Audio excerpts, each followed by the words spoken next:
আমরা শক্ত দাঁত ছাড়ছি, আমরা কালো চুল ছাড়ছি, আমরা আমাদের মূল্যবান সময় ছাড়ছি, আমরা খাবার খাওয়ার পর যদি কেউ অতিরিক্ত খেতে দেয় তা ছাড়ছি, আমরা সর্বশেষ আমাদের জীবনটাও ছাড়ছি। কে বলে আমরা ছাড়তে জানি না? কে বলে আমরা কৃপণ? যারা বলে আমরা ছাড়তে জানি না, আমরা কৃপণ, তাদের চোখ নেই। আমরা যতটা ধরে রাখেছি তা তো সেখানে অতি নগণ্য। আমরা যা গুছিয়ে রাখি তা আমাদের চার দেয়ালের মাঝে অতি সামান্য কিছু, ঘরের কোণে থাকা পুরানো ভাঙাড়ির মতো।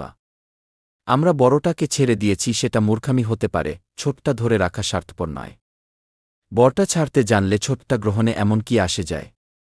দেখুন, আমরা মূর্খ, আমরা ভুলে গিয়েছি যার ঘর নেই তার আছে মাথার উপর নীল আকাশের ছাদ আর পায়ের তলে সবুজ পৃথিবী।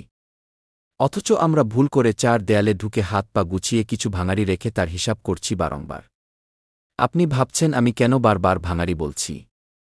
দেখুন, রাজার কাছে প্রজার খাটো ভাঙাড়ি লাগবে। আমি তো রাজা ছিলাম, এখন রাজত্ব ভুলে প্রজার ন্যায় হিসাব কষছি মাত্র। আমরা পদে পদে ভুল করছি। এর প্রধান কারণ আমরা হিসাবে সচেতন নই। হিসাবে আমরা ক্যালকুলেটর ব্যবহার করি, অথচ আমাদের আসল হিসাব ক্যালকুলেটরে উঠানো সম্ভব নয়। আমাদের জীবনের হিসাব, আমাদের ভালো কাজের হিসাব, আমাদের মনুষ্যত্বের হিসাব, আমাদের দয়ার হিসাব, এসব আধুনিক ক্যালকুলেটরে উঠবে না। আমরা এ বিষয়ে অসচেতন, তাই আমরা ভুল করি। আমরা ভুলে গেছি যার যত থাকবে তার হিসাব তত বেশি। যার কিছুই নেই তার না হিসাব না ক্যালকুলেটর, শুধু আনন্দ। আমার চেতনা। কলামে আশিস বাড়ি।